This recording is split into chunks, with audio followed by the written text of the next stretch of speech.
People will forget what you said. People will forget what you did. But people will never forget how you made them feel.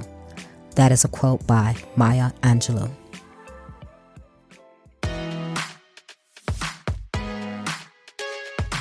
Welcome to Trina Talk. Trina Talk is a weekly podcast that will inspire and empower women of all ages to strive for the impossible. Your host, Trina L. Martin from TrinaMartin.com, is a motivational speaker, leader, and cyber tech expert. Every week, Trina will share wisdom gained from her life experiences and lessons learned while pursuing her goals to inspire you to achieve the next level in your life. Now, your host, Trina L. Martin. Hello, welcome to Trina Talk. I am your host, Trina L. Martin, and this is episode 57. Before I get into the details for this week's episode, I would like to remind you that my book, the first one ever, From a Mess to Amazing, will launch on January 7th, 2020. So it's going to kick your new year off. Currently, it is available. The Kindle version is available on Amazon for pre-order, which will release on December 1st. So you'll be able to get the Kindle version sooner than the paperback version. So that's a little leg up just if you wanted to get a sneak peek before everyone else is out and gets their book. Also, to let you know, I am working on a live coaching course. It's going to be called the Intentional Life Blueprint. And if you're one of those people who are looking for intention in your life and wondering if there's more to what you've been living, the course is for you. Now on to this week's episode. The topic for this week is called, Is Your Brand Consistent? My guest for this week is Lauren Clemett. Lauren is an international award-winning personal branding stylist. At 8 years old, Lauren was told she had word blindness and would never be able to read or write properly. Yet she went on to become a 5-time best-selling author and international award-winning neurobranding expert, using her dyslexia disability as her greatest asset, helping entrepreneurs understand how the brain sees brands. Hi, Lauren. Welcome to Trina Talk. It's awesome to be here, Trina. Thank you for having me. It's awesome to have you. We have been communicating for a while now. You're over in Australia. I'm in Houston, Texas, and surprisingly, Australia doesn't seem so far away for the last few months because I have been speaking to a lot of people from Australia. You guys are such amazing, great people. Isn't it awesome, Trina, that we can connect with people all over the world so easily today? And we've never met, but I already feel like I know you, which is just lovely. I know. That's what I was going to say. Same here. And just think about this, like 20 years ago, we would have never been able to do this. No, wouldn't have even known each other existed, which is so interesting, isn't it? What a great world we live in. Oh, yes. Amazing. So let's go on and dive into you. Tell me who Lauren is.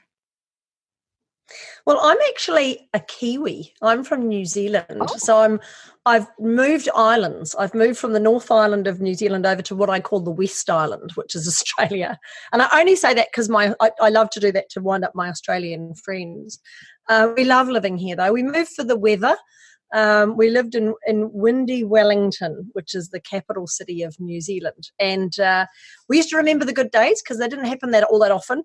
And now we live in a country where I heard on the radio this morning we might get some rain next week. They're predicting somewhere between 1 to 4 millimeters of rain. So not a lot of rain in this country where we are, which is lovely. Lots of blue sky days. So very, very happy to be here. But yes, I'm a personal branding specialist. I've worked in advertising for over 25 years. I work with people all over the world who want to create a personal brand that stands out, helping them to really define who they are and what they do, helping them to become a best-selling author, to win international awards, and to get their brand out there so that they attract the people they want to work with. So I love what I do. I also happen to be a very keen sailor. I go out every week and do race sailing on a number of different yachts, not mine. They're other people's boats because they're far too expensive. And I just love on board as a crew member. And I thought you'd like that one, Trina, because of your seafaring ways yourself. But yeah, I've got a lovely family. 18-year-old daughter who we fondly call the trash panda because I think she's worn a path in the carpet from her bedroom to the kitchen.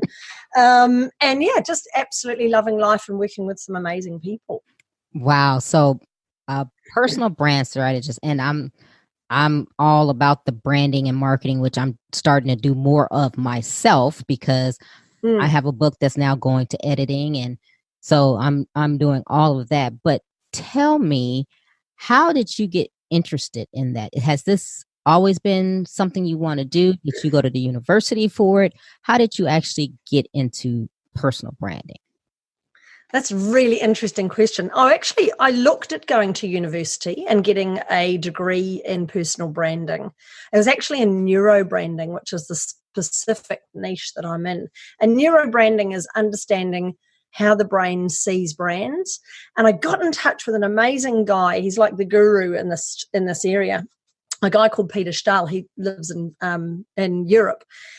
And I had a chat to him. We've had some lovely conversations. And I said to him, do you think I could go to a university to study this? Because I feel like I need to have a qualification.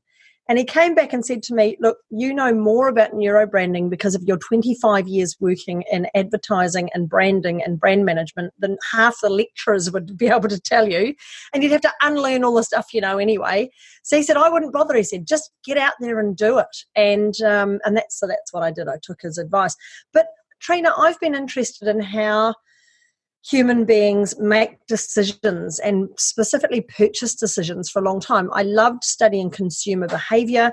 I did do, obviously, university training in graphic design and advanced marketing management, and I worked in some top advertising agencies for years. I mean, we're talking Saatchi and Ogilvy's and Clemenger's, some pretty big named world-leading advertising agencies, and I got to experience those, which was great. But what I always was really, really intrigued by was, why does this ad work and that one doesn't? Why does this particular jingle from an advert or a radio advert, people are singing it 20, 30 years later down the track? Why is that? And I remember I heard from one of my mentors years ago, and he was a television producer in Saatchi's, and he said to me, if you can get people humming the advert, then you're on to a winner because you've got it. You're in their brains. So I've always been fascinated by that. And when I moved from New Zealand to Australia about 10 years ago, I closed my advertising agency in New Zealand and I was looking at something new. And I wasn't sure what I wanted to do. And I looked at where I would find my skills would be the most use and the most value to people. And it ended up being branding people who provide services. Because product branding and marketing is relatively easy compared to branding and marketing a service. When you've got a product, you've got something tangible. You can say, here's my new gadget or my new fabulous lounge suite or my new bicycle or whatever it is. Try it out. This is what it does. There's lots of features and benefits. You can paint the picture behind that brand really, really easily. When you're selling a service, when you're a yoga instructor or a chiropractor or an accountant or a lawyer or a real estate agent, it's so much harder to explain why someone should choose you. And that's where the neurobranding came in. And it's just been so successful in the last 10 years. I've had some amazing clients and their success has been just incredible because they've figured out their niche. They've figured out what is all about, why someone should choose them. And then they've been able to package it as a brand and just be so consistent with their messaging. And it's awesome. I love it. Wow. And I'm very intrigued with it myself because, like I said, that's something that I'm doing now as well. Like this, it started with this podcast. Now it's the book and I'm doing courses and speaking. So all of that is my brand. And every day I'm thinking about, okay, is this in line with my brand and who I am? Yeah. So, yeah. And consistency is the key, Trina. You've got it absolutely nailed it on the head. If you look at the big brands that we know and love, they've remained the same for so many. I mean, the Coca-Cola brand is so old. McDonald's, all these brands that we know, they've been around for so long, and they just continue to have the same message. It's boring, I know, but it gets into your brain. And the funniest thing about the human brain is we're actually pretty apathetic, and we don't like to work too hard. So if you can remember the last time you went to the supermarket, or you went and did some shopping, and you were choosing to put into your shopping cart, you weren't probably even thinking about reading the packaging. You were just, yep, there's the yellow box that I buy, or the blue this, or the green cereal, or the orange washing detergent, or whatever it is. You were just choosing based on your normal habits. And you know what it's like when either a brand changes its colour, or it changes its packaging, or worse, the supermarket moves it around and puts it somewhere else on a different shelf. And you have to work hard, and you don't like it. So it's that about the foundations of neurobranding. It's making it easy for people to recognize you and to remember you and to select you when they need you. You know, I laugh because you're absolutely correct. I have done that. I think just last week when I was in the supermarket, I was looking for something and walked past it several times because they had changed their packaging. And I'm like, well, where is it? Or if I go to another store, another supermarket, and it's set up differently than the one that I'm used to going to, and I'm going, well, at my store it's in this aisle. If it's not there, I get, so it's so funny how that works. But when you mention the big companies that we remember, Coca-Cola was what immediately popped in my mind, and you said it. What makes a brand like Coca-Cola that's probably 50, 60 years old, what makes them stand out? Because I mean, other than their red and white can, I don't know anything else that would just make me know that that's Coca-Cola. Well, it's interesting. I just went to the movies recently, and I watched the film Yesterday. I don't know whether you've seen it yet. It's the story of the world without the Beatles, which is quite fun, but it's also a world without Coke. And this guy asks for a Coke, and people look at him weird, and they give him a Pepsi because Coke doesn't exist. And it's just a really intriguing storyline that if those brands didn't exist in our lives, what would we do? The real story behind the brand with Coke, and this is with every brand, it's not just how they look. Yes, the colours play a huge part in it. Red's an action colour. It's a passionate colour. It's the colour of love and lust and passion and all those sorts of things. But more importantly, it's how the brand makes you feel. And Coke was the first brand to really come out as a social brand. So years and years ago, if you remember, there was a commercial they had with a song that said, "I'd like to teach the world to sing." And it had a large group of people. They were ethnically diverse. They were all holding hands. It was in a time of the world where there was a lot of war and tension going on. And Coke really took it on themselves to say, right, we want to be the social drink of choice. So if you didn't want an alcoholic beverage, what would you reach for? And they wanted it to be Coke. So when you drink Coke, you don't drink Coke because you're thirsty. You drink it because it's socially acceptable, because you want to be cool, because you want to be around mates, because you want to be around your friends, because you want to have a good time and not necessarily get drunk unless you're going to put some JB in it. But it's how a brand makes you feel. And it's one of the first questions I ask people is, what's the number one emotion that you want to create with your brand? How do you want to make people feel when they've interacted with your brand, whether that's going to your website, reading your book, meeting you in person, anything? How do you want to make them feel? Our purchase decisions are really based on emotion. And it's funny because there's so much these days put into the value of data and, you know, the algorithms and all the other things, and they're awesome and they make it so easy for us to target the right people. But unless you know how to connect and engage with people's hearts as well as, you know, their minds and their wallets, you're really not going to create a brand that people are going to remember particularly well. That is so true. And as you're speaking, I'm just remembering, like that Coke commercial. I remember it distinctly, and I think I can sing it word for word now, from the first time I saw it to now. And the only reason I didn't sing it is I can't sing very well, Trina, and I'm not going to hurt your audience's ears. Well, I can't either, so that's why I'm just verbally telling you, because you don't want me to either. But I think about Coke. I think about, and another one I think about is De Beers diamonds. Yes. And I think about that in particular because when I was doing my MBA thesis, I did it on diamonds and De Beers and the cartel, but how their marketing arm was diamonds are forever.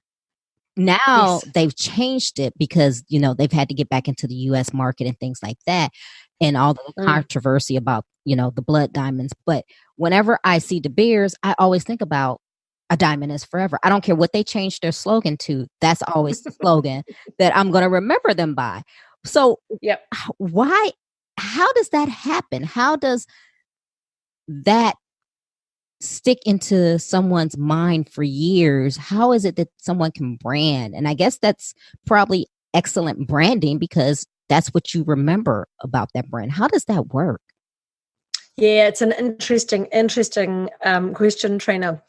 If we take this right back to caveman days, because let's face it, our brains are quite complex things, but in reality, they haven't changed a lot. They haven't evolved a lot. And there might be certain things that might have changed with our reflexes and computers and gaming and all sorts of things that are changing the way we operate. But our brains have a fear center called the amygdala.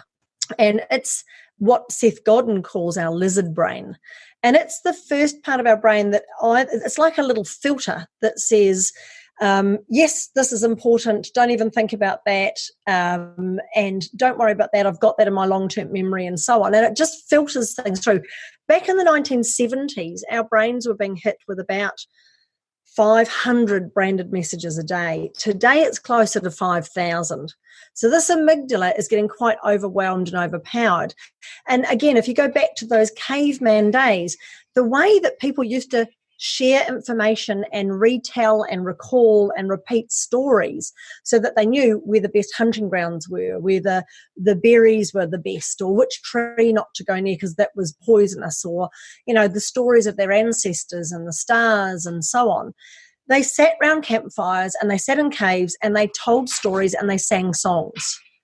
And the human brain loves a story, and it loves the musical flow of a story as well. That's why we can remember jingles and sing songs years and years later, is because it's a natural way that our brain deals with the data. And it creates meaning through that amygdala into the hippocampus and the other parts of our brains that store memory. And it's so much easier for it to recall. You know this.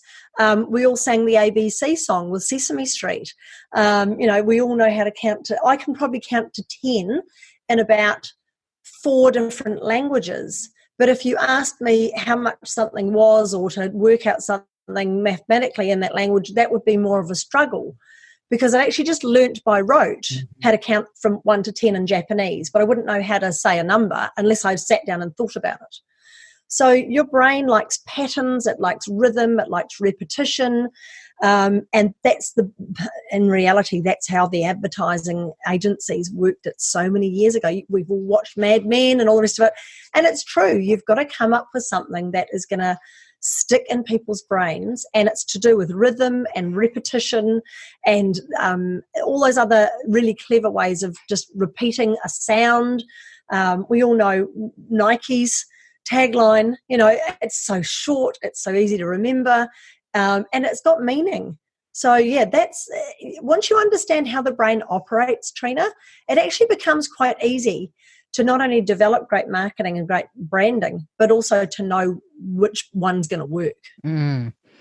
Now, since you do personal branding, and we've been talking about the major commercial branding, what type of things do you tell people when you are helping them brand their, themselves and their personal businesses, and is an individual and not a big corporation?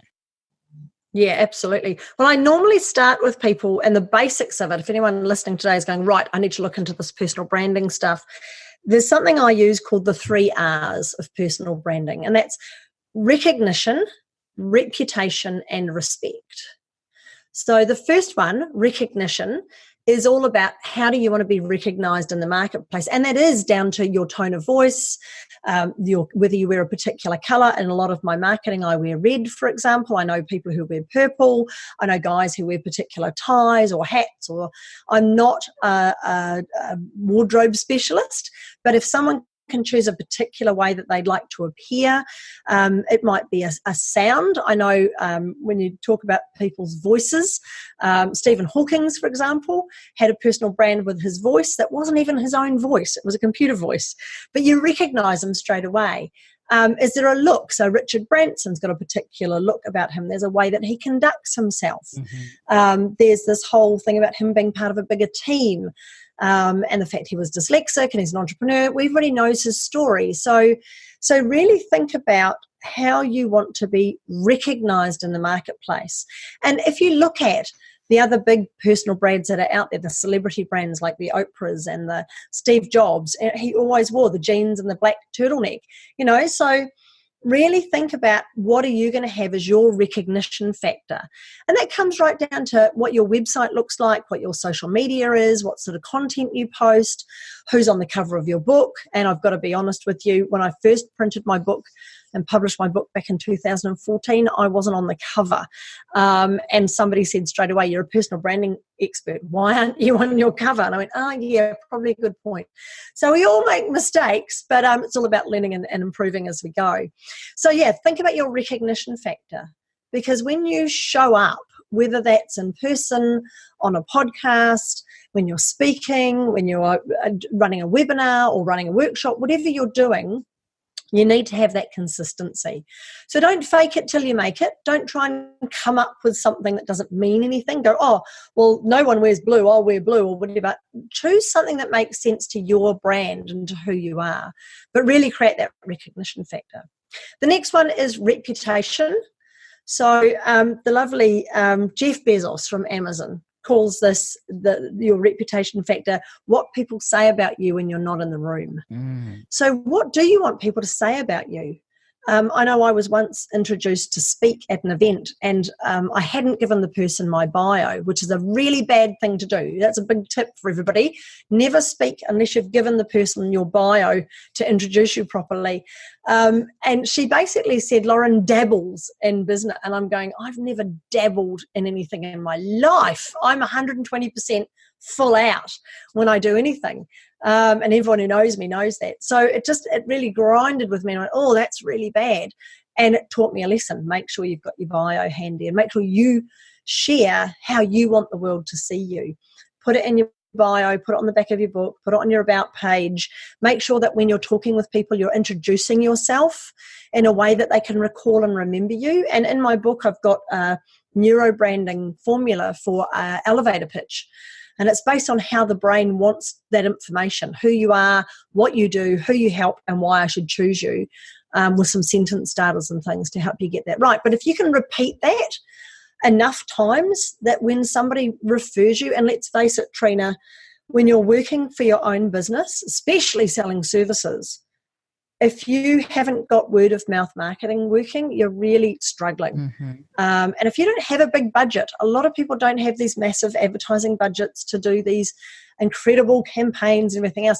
You need to really get all the free advertising you can grab, and referral marketing is fantastic. So that's your reputation, and that comes down to what you post on social media, what's on your blog, all those other things as well. And then the last one's respect, and respect is all about turning up and doing what you say you're going to do, over delivering. But more importantly, Trina, the number one thing with respect is finding your niche.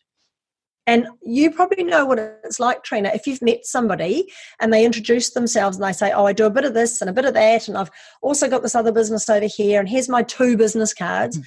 You don't trust them as much. You're not quite sure, they're like hedging their bets on what they're going to be good at.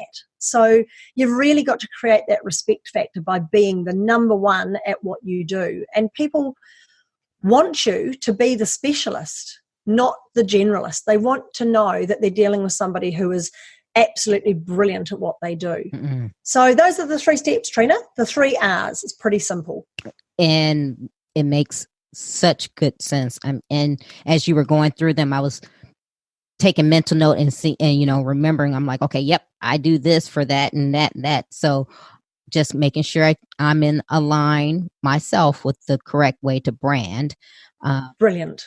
Yeah, it's so amazing to me. And like you said, and I'm no brand specialist, but I have had people introduce themselves to me, and you're right. And when they're going, yeah, I sew and I do this and I do that, and I just gotta go, yeah, and I end up walking away from that person because I'm confused. I got given a business card once, Trina, and it was the company was called Cheap Man and Ute Hire.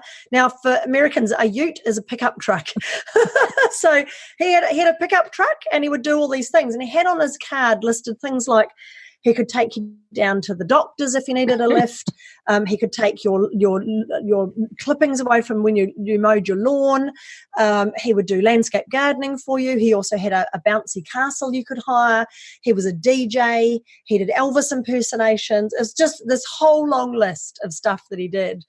And I use it often when I do presentations, just to point out, he's open 24 hours a day. He calls himself cheap, and you really wouldn't trust him to do anything particularly well. But what if he sat down and went, okay, I'm just going to mow lawns dressed as Elvis. I would pay to see that, and I don't even have a lawn. He could have a whole franchise business going on. He'd have Marilyn Monroe doing your dishes for you and James Dean cleaning your car. That would be awesome. But no, he's wanting to be everything to everyone. There's a saying in New Zealand, you can't help every Mary in the dairy, which is quite fun. And it's absolutely true with personal branding. But Trina, I've spotted a flaw. Well, I don't know if it's a flaw. I think it's very clever, actually, in your podcast. I've figured out why you do this now. You do this just to get tips to work on your own brand, don't you? Not exactly, no. I love it. It's the best way to grow your own business is run a podcast. And all these experts coming and giving you tips is brilliant. Exactly. It's free, help. Free help. But no, it's amazing and interesting, because marketing was something years ago that I was considering going into, just for the reasons that you have gone over, because it's a craft, and you have to know what works for you. You can't just, so we'll take Coca-Cola again. If Pepsi decided they wanted to do what Coca-Cola did, they would not be successful. And you can't please everyone. So Coca-Cola, of course, has the diehard Coca-Cola people, and then Pepsi has their people. But if they tried to mimic each other, it wouldn't work. Yeah, absolutely. And we all know the disaster of New Coke when they decided to change the flavour. Oh, yeah. So, yeah, absolutely right. And it is interesting, Trina. I don't know, do you think it as well? I think marketing is just getting harder and harder these days. I think so. And I think it's social media that may be making it so hard, because when you look at social media, and you can tell me whether you agree or not, everything looks so perfect and so flawless. And I think with marketing, and I kind of find that with myself, and I have to tell myself, okay, I'm not that person. I'm going to be Trina. But it seems like, if social media, it's like the utopia of the world. You only see the best of everybody. Yeah, absolutely. And it is interesting. You're probably right, Trina. The minute you post something real, and I've done this a couple of times, and I've thought, I'm not sure about sharing this online. And it's something that I've either thought about, or something that's happened, or, just something that's gone on in my life. And I'm going, I don't know if I should share this or not. It's a bit personal. Those are the posts that get so much interaction, because people, I think, are starting to glaze over now with the perfectness of Instagram and all the filters you can use. And like you say, the big joke is all the YouTubers that have got this perfect background, and you scan around the rest of their apartment, it's a complete trashed mess. But they've got this one corner that looks absolutely beautiful, because that's what they want to show the world. I do think people are starting to question the authenticity of a lot of marketing that's going on, and they are so aware of celebrity endorsement and the fact that they know that they're getting paid to say that they use this product or that they love this service or whatever. But I think the more confusing thing for our brains is just the sheer amount of content. And you've got the likes of the lovely Gary Vee, who's amazing, telling people, you're not creating enough content. And it's like, well, but are we creating the sort of content that's engaging and relevant? And are we just creating content for the sake of it, to get it out there? Or are we creating it with a strategy that we actually want people to stop and to absorb it, and for it to transform them in some way, so that it makes it a better life for them, or a better world for them, or it changes their opinion? Or I just think we're missing out at the moment. We have so many amazing channels. Like we said earlier, we can talk to each other between the Gold Coast in Australia and Houston in Texas. So easy now, completely free, instantly on Zoom. And yet we've got all these channels and these abilities, but there's still so many causes that we could be really working on and change in the world that we could be really, really affecting. And we're just failing to do it. We've got too many people posting videos of cats. Create content, but create content that means something. Right.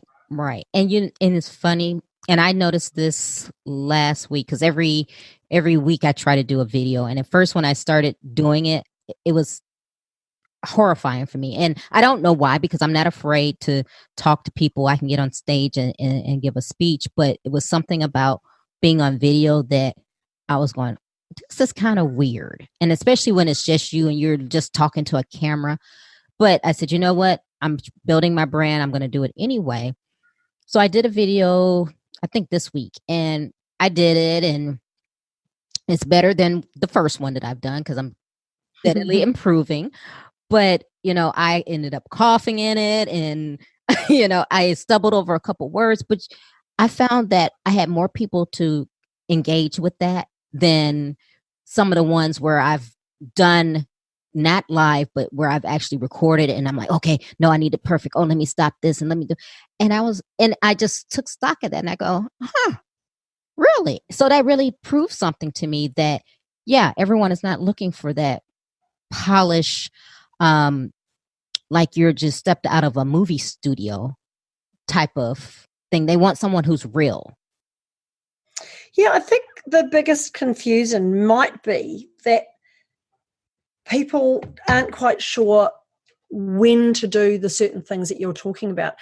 Definitely, if you are selling an online program and you've told people that it's going to be professional video tutorials and they're going to learn from these things and so on, then definitely you need to be creating a end-to-end, 15, 10-minute lessons, recorded well, edited well, engaging with interactive worksheets. You need to be putting your effort into that if you're going to charge people for that sort of thing.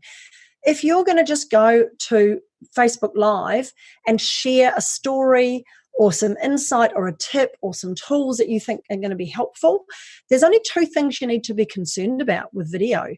One is sound. Make sure you have a good mic. I've got a Rode lapel mic that I use, but even you can use your headphones. I just suggest that you take them out of your ears and stuff them down your shirt or down your pocket of your shirt so that you've got the little mic just sitting there, because there's nothing worse than watching a video and somebody's got these headphones in. It's confusing to the brain. It makes the brain think that you're listening to something at the same time that you're talking, and you're not quite sure what's going on. So it's just a bit unprofessional. So, but get your sound right and stand in the right way with the sun. So the sun's pointing at you, not coming from behind, so that people can see you and see your face. So that to me is fit for purpose, if you like, Trina, is figuring out, okay, do I need to spend the time and effort on creating something absolutely as good as it can be? Or can this just be, look, I need to get it out there, and it's the content that's more important than the quality of the delivery? And I think the biggest thing, and it's funny, it seems to happen more with women than with men, Trina, although I have come across some men as well who do this. We spend too much time trying to make something perfect. And I've seen people, and it's disastrous, spending $20,000 or $30,000 to create an online program, and then they come to me and they say, right, I need to market this. And it's like, no. Why weren't you marketing this 6 months ago as you were building it? Oh, because it wasn't ready then. It's like, well, then you're doing it all the wrong way around. There's one of my clients, she's a yoga instructor, Shan, she's amazing. And she came to me one day and she said, I want to do this 21-day program called Yoga for Breakfast. And I went, awesome, that sounds great. She said, it's one exercise that you do, or one pose that you do. It's a little video, and you play it at breakfast time, so that when you're madly running around the house, this is targeted at mums, trying to get the kids ready for school, and it's all a panic and there's chaos in the house, you can just stop for a moment and do a yoga pose with your kids, and it just calms everything down, and it's a great way to start the day. And I said, awesome. She said, how should I do this? I said, go out to your social media and offer it and say, I'm doing this course. It's 21 days yoga for breakfast. Who would like it? And get people interested in it first. And she said, but what about building it? I said, look, let's talk about building it later. You know yoga. You've been doing it for years. You've been doing yoga for breakfast with the kids since they were babies. You know how to build it, you know the content. Let's first of all find out, is there any interest in this? She had 200 people come back and say, yes, please. And then she rang me and said, what do I do now? And I said, right, now you build it. And in reality, if you've watched that movie, Catch Me If You Can, with good old Leonardo DiCaprio, he was at one stage a lecturer at a university, or his character lectured at a university teaching brain surgery. And they asked him, how on earth did you get away with faking the fact that you were a brain surgeon and you were lecturing and teaching people how to do it? And he said, I was just on the chapter before them. I just read ahead an extra chapter before they had. So that was the same thing with Shan. All she had to do was video and create herself doing a pose and send it off and do it the next day, ready for the next one.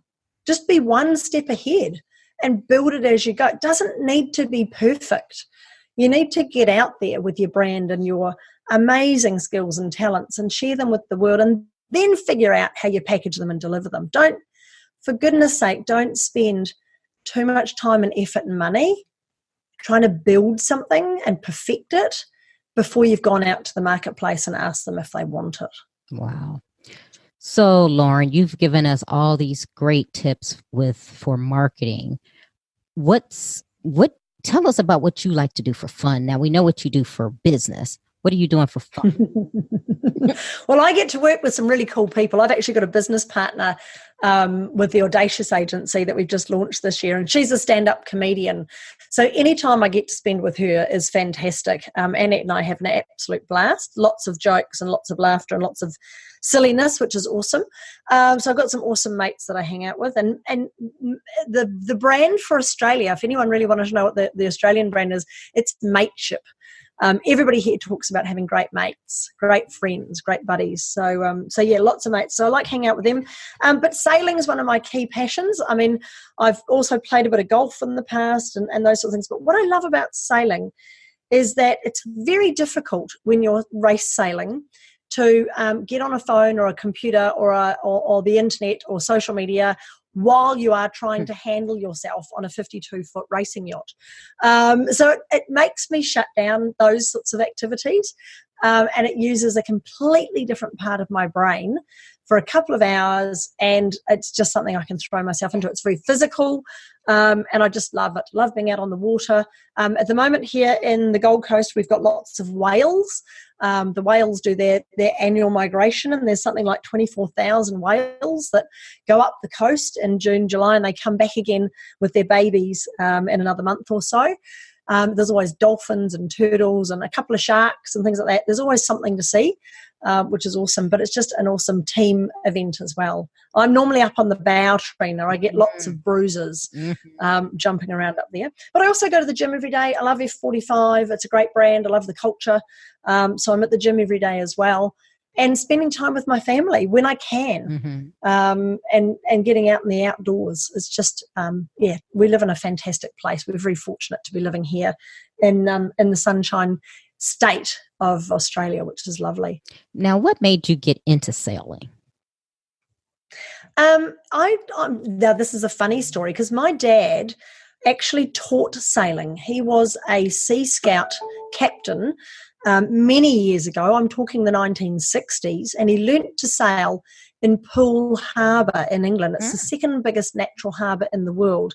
And during the war, one of the islands, it's called Brownsea Island. It's where the Girl Guides and Scouts first began. Lord Baden-Powell and Lady Baden-Powell used to take the children out camping out to Brownsea Island. During World War II, it was bombed because they wanted to bomb a place that was hardly anything rather than bombing the city. So they set the island on fire, and the bombers dropped their bombs in the wrong place. So it's a really awesome history. And so that's where my dad came from. And he came out to New Zealand. He worked for the Navy as an engineer, and he sailed with the Sea Scouts. And he never taught any of his 3 children how to sail. And it's funny, I asked him the other day, why didn't you teach us? And he said, I was just too busy. I was an engineering draftsman, the Sea Scouts, brand new immigrant to a country. He said, we didn't get time to sail. So he never taught me to sail. But I did many years later. I did get onto a couple of tall ships in New Zealand. And then I moved to England actually I was in Europe for about 5 years in the 90s. And I got an opportunity to go sailing. And I was sailing on a little 23-footer around Poole Harbour, where my dad had originally learned to sail himself many years after he had, enjoying beautiful sailing around Brownsea Island and up and down the coast there in Bournemouth and Poole. It was delightful. And then I moved back to New Zealand after being in Europe for a number of years, and didn't do a lot of sailing. I lived in Wellington, as I said, and it was not particularly great weather. And I didn't want to get cold. And when I moved to Australia, I got working with an art director who used to work at Saatchi's as well. And he was sailing one afternoon. I went, wouldn't mind getting back into sailing. And he jumped on that because they always wanted crew. And so I went off down to go sailing. And the funny thing was, that day when I went down, I thought, oh my goodness, how long has it been since I was sailing? And I figured out that it had been 20 years since I'd actually been on a boat. And so I got there and I said to them, look, I said I did sailing. I really can't remember any of it. So just treat me like a newbie. And that was about 7-8 years ago. And I've just been sailing every week since. I love it. Wow. And does your family go with you? Sometimes I drag my husband out. He's good ballast. He's just over 6 foot and a big guy, so they like him to move around the boat. My teenage daughter's 18, and any time spent with mum is just boring at this stage. So she's only been out a couple of times, and I think that was more to impress her boyfriend than anything else. But no, I've got some great friends and people I spend time with on the boat. And they've sort of become a family, really, Trina. It's funny like that, isn't it? When you spend so much time on a boat with people, they do become your family. Oh, yes. Oh, yes. So do you guys have like a sailing club or anything like that? We do. It's called the Southport Yacht Club. It's been around for many, many years. It's one of the oldest clubs in Australia. And every year they have a big regatta called Sail in Paradise. So you'll have to come out for that one, Trina. It's 3-4 days of race sailing out off the coast here. And awesome. We get all of the big boats come up that have done the Sydney to Hobart race. And it's a great time. We just have I think there's normally somewhere between 100 and 150 yachts involved in that regatta, which is brilliant. Wow. Yes. My list is growing of all the things that I want to do. And since I have so many friends there now, I'm going to contact everybody and say, hey, I'm here. For sure. So, Laura, we're going to go into our question portion of the show. Cool. Okay. So, question number 1, who or what motivates you? Oh my goodness. I think the motivation that I have doesn't come from a particular person. I've got some awesome people that I follow and read and inspire me. But what motivates me most is waking up every morning, being so grateful for the life that I have. I always think of 10 things that I'm grateful for before I get out of bed of a morning. And that really motivates me, that no matter where you are in your life and what you're doing, you're here. I'm still here. I'm still able and capable of doing amazing things. So I think just life in itself motivates me. What demotivates you? Demotivates me. I'm a people person. I'm a real extrovert. I think I can spend a little bit of time on my own, but I would slowly go insane. And I think being around exciting, positive people is awesome. So the opposite is true. If I'm around negative people, or if I am in a situation where I can't talk to somebody, I'll eventually just slowly curl up in a ball and cry. Okay. When was a time that something was said or done to hurt you, but it worked for your good?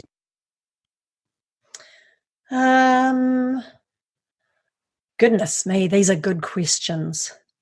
I think maybe it was the most important time I can think of that happened was when I was about 8 or 9 years old, and my English teacher, said to me that I had word blindness and I would never be able to read or write the same way that the other kids in their class did. And that stuck with me for a long time. That sounds like a horrible thing for someone to say, but that teacher knew me so well. And I've still got the report card from that year. Of course, word blindness was dyslexia. And anything that he was saying to me, he knew that if he said, Lauren, you can't do this, I would be falling over myself to prove him wrong. So he knew negative psychology works really well on me. And he encouraged me to read books. I threw myself into books. I was reading 10 to 12 books a month. Yes, I was learning how to spell in my own way, which is what has really, Trina, it's led me to neurobranding and understanding how the brain works. And if I hadn't had that happen, I might never have really thrown myself into understanding neurobranding. So it's worked out really well. Wow. What is your fear? My biggest fear probably is the same as the other thing that demotivates me, being alone. I don't know if I could do a desert island on my own or something like that. If I go out sailing and we get shipwrecked, I don't know what I'd do. I think not being able to impact another person would be really hard. Okay. Is there a time when you wished you had done something that you didn't? Now, there's not many, Trina, and people who know me will know this. If I get offered the chance to jump out of an aeroplane or sail to France or whatever, I've said yes. Times I said no. I guess there was a crossroads at one stage where I had the opportunity to either work for Saatchi & Saatchi's, which is a world-leading advertising agency, and I was contracted and I was offered another contract to go and work there and for longer. And at the same time, Peter Jackson was starting to film The Lord of the Rings in Wellington.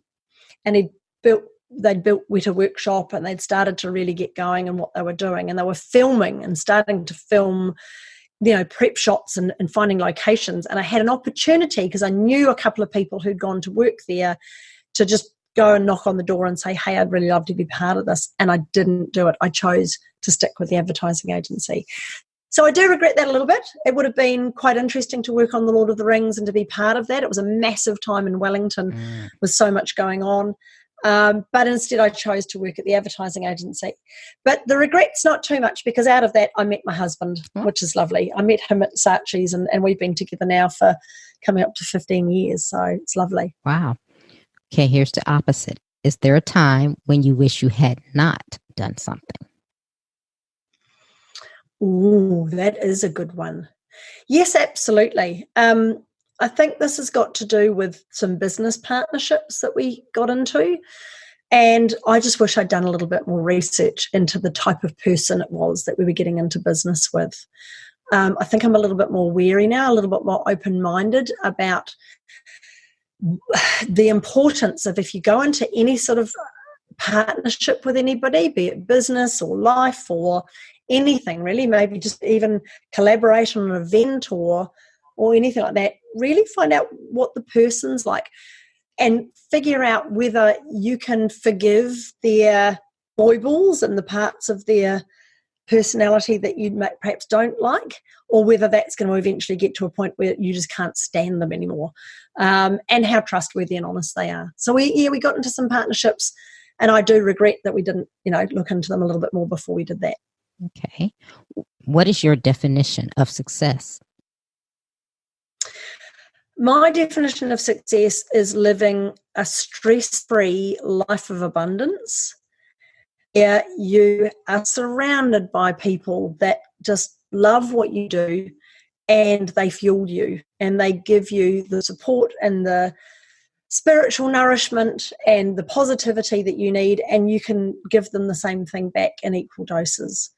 I think it's far more important when we get to the end of our lives and we have affected people positively and we have amazing people in our lives than the things that we might purchase or even the places we might go. Those connections with people are so important. How do you recharge? Recharge. I don't know whether I ever get out of charge, to be honest with you. Everyone calls me a pocket rocket. Eventually, after a few days, I do tend to sleep. I think sleep my recharge. The other night, I managed to get 9 hours straight sleep, which was lovely.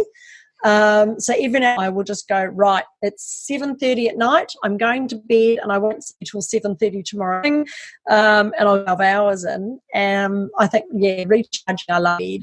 If I can get some more sleep, that'd be awesome. Wow, yeah, because I don't know. I think if I get 5, I'm doing good. Absolutely. What are you awesome at? In case everyone hasn't already guessed, show, I'm awesome at speaking. I've never had a fear of public speaking. People say I can speak underwater with a mouthful of marbles. I tend to engage and entertain people.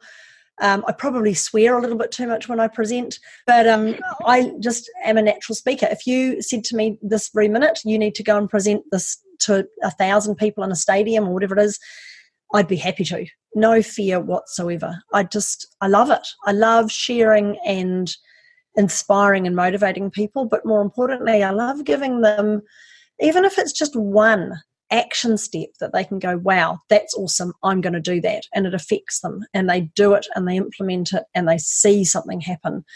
I'm totally motivated by that. Okay. What legacy do you want to leave? I think the legacy I've always talked about leaving for people, and it's funny, Trina, because you know this, when you're writing your book, you wonder, is this going to be my legacy? Is this going to be what I leave when I shuffle off this mortal coil? My legacy I'd like to be a sense of direction for people. I talk a lot about how when I grew up living in the bush in New Zealand, and we used to go and rescue people who'd been lost and all sorts of things. And we used maps and compasses back in those days, did a lot of orienteering and so on. I loved the map and compass, but didn't like the running part quite as much.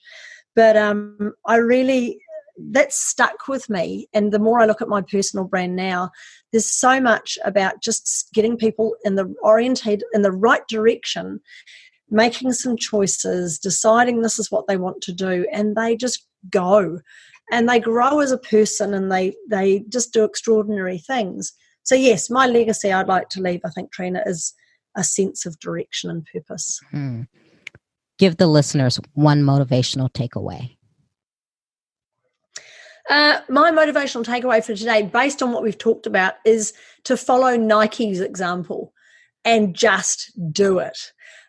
Get over the imposter syndrome, get over what I call the itty bitty shitty committee inside your own head, the need to be perfect, all those sorts of things. Just get over that and go do it. If you've got a burning passion or desire, or even just maybe I could do this, it doesn't even need to be a fire inside you. It just needs to be something that's telling you, I should be sharing this with the world. just go and do it. Don't let anything hold you back, because we're supposed to make mistakes and fail and not do well. And that's the only way we learn. It's the only way we find success. Find some people, grow your own tribe, but do it. Get out there. The world absolutely deserves the skills and talents that you have. And you deserve to be out there and to be well known for what you do so beautifully well. How can the listeners connect with you? They can search me on the internet. I'm all over Google. My name's Lauren Clemett, which sounds very French, but it's not. LaurenClemett.com has got everything about me. My book is called Selling You, and it's on Amazon. And if you wanted to jump on Facebook, we have an awesome group. It's called the Rocket Launch Your Business Facebook group. And it's a couple of thousand people in there from all over the world, all entrepreneurs helping each other out. And I'm in there on a weekly basis, sharing tips and tools and training. So that's called the Rocket Launch Your Business Facebook group. So go and find that one. Oh, and we didn't talk about it. So what is your book about? So my book is called Selling You. And it's a bestseller, and it is a personal branding practical guidebook. So it takes you through 3 particular steps. It is about know me, like me, trust me. So understanding your personal brand and packaging everything into one clear, defined brand, and then understanding your audience and how you're going to connect with them and who the people are that you're going to work with that you love working with.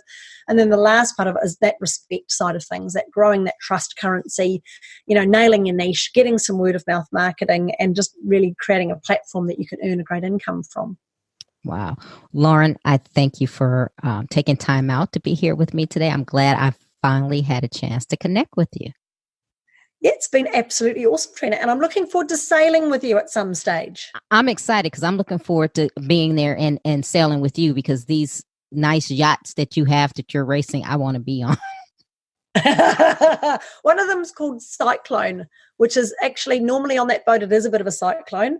And it was one of the first carbon fiber boats here in Australia. Wow. And there's a lot that goes on. So it's a lot of fun. So yes, awesome place. The nicest thing, Trina, about sailing here, and you'd get the same, I suppose, if you were sailing anywhere in the Pacific, off LA or San Francisco, maybe is a bit colder, but the water's warm here, Trina. Mm-hmm. The water temperature on the Gold Coast doesn't get down below about 22 degrees all year round. So that's Celsius. I don't know what that is in Fahrenheit. Is that 60 something? Yes. Yeah. So it's when the waves come over you on the boat, they're actually warm. It's quite nice. Yeah, California, the water's cold. Yeah, absolutely. California type water. Yeah, it's cold. But well, thank you. And we're definitely going to stay in touch.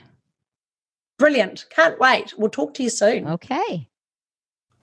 If you like Trina Talk, please don't forget to go out to Apple Podcasts to subscribe. Also, who else in your life do you know that needs some motivation and inspiration in their life? Don't forget to share Trina Talk with them. I hope you have a great week. And remember, if you change your mindset, you can change your life. Keep striving, because success is a journey, not a destination. You can listen to Trina Talk anytime and anywhere. It's available on iTunes, Google Play Music, Stitcher, Spotify, and all other places that you can listen to podcasts. If you like the podcast, please don't forget to go to iTunes to subscribe, rate, review, and share. If you have questions for me or need inspiration on how to go to the next level, tweet me directly at Trina L. Martin.